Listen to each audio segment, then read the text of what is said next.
Ever felt like you've been left in the dark, wondering what went wrong? That's the pain of being ghosted, but today, we're turning on the lights. 1. Understanding ghosting. Why does ghosting hurt so much, and what's really going on in the mind of the ghoster? Understanding ghosting starts with recognizing it's not about you, it's about them.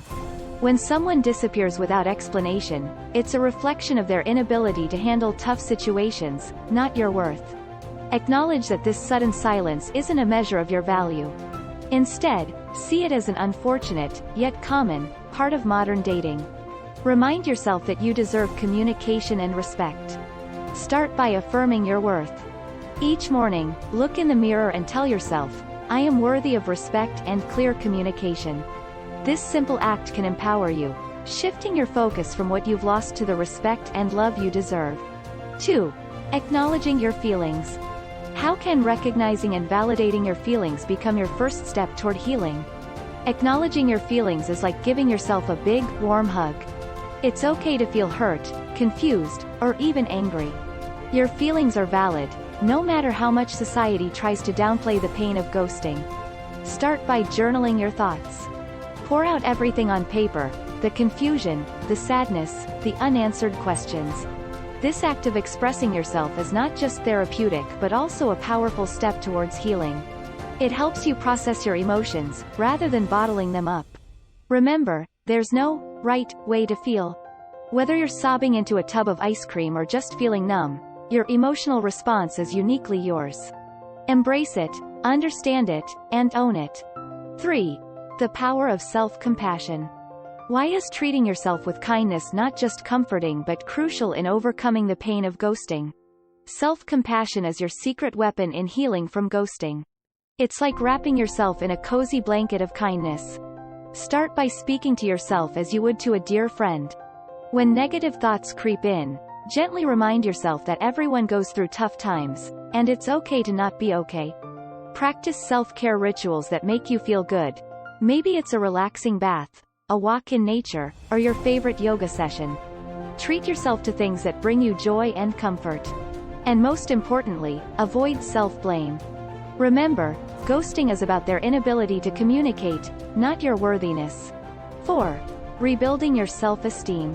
What are the secrets to reconstructing your self-worth after feeling discarded? Rebuilding your self-esteem is like constructing a beautiful mosaic from broken pieces. It becomes even more unique and resilient. Start by listing your strengths and achievements. This isn't bragging, it's acknowledging your awesomeness. Focus on qualities that make you, your kindness, your sense of humor, your intelligence. Celebrate small victories every day, even if it's just getting out of bed when you're feeling down. Engage in activities that make you feel competent and confident. Like a hobby you're good at or a new skill you've been wanting to learn. Surround yourself with people who uplift you. And don't hesitate to distance yourself from negativity. Remember, your worth isn't defined by someone's inability to see it. 5. The art of letting go. How can letting go of the need for closure lead you to a path of self-discovery and growth? Letting go is not about forgetting.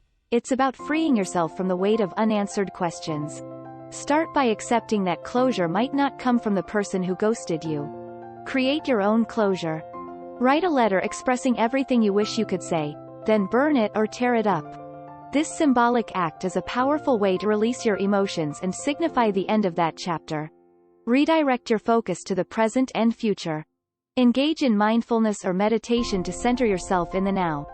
Remember, you're not just moving on, you're moving forward. With each step, you're not only leaving behind the confusion and pain but also opening yourself up to new, exciting possibilities. 6. Embracing positive distractions. What kind of activities can transform your energy from sadness to empowerment? Embracing positive distractions is like giving your mind a vacation from heartache. Dive into activities that light up your spirit and bring out your inner joy. It could be painting, hiking, dancing, or even cooking up a storm in the kitchen. These aren't just hobbies, they're your personal cheerleaders, lifting your spirits when you need it most. Make a joy list, things that make you smile or laugh, and do at least one each day. It's not about ignoring your pain, but about giving yourself moments of happiness amidst the healing. Also, try something new, something out of your comfort zone. It's in these new experiences that you often find unexpected sources of happiness and strength. 7. The role of social support. Why is reaching out to friends and family a game changer in your healing journey? The role of social support in healing is like having a team of personal cheerleaders. Reach out to friends or family, those who make you feel seen and heard. Share your story with them, not for advice, but to simply express your feelings. Sometimes, just knowing someone is there to listen can be incredibly healing. Consider joining a support group or online community where others share similar experiences. Connecting with people who understand what you're going through can be incredibly validating and comforting. And don't forget, laughter with friends is a powerful medicine. Plan fun outings or simple get-togethers, anything that brings a sense of normalcy and joy back into your life. 8. Reflecting and learning. What can this experience teach you about your needs and boundaries in relationships? Reflecting and learning from the ghosting experience is like turning a rough draft into a polished masterpiece.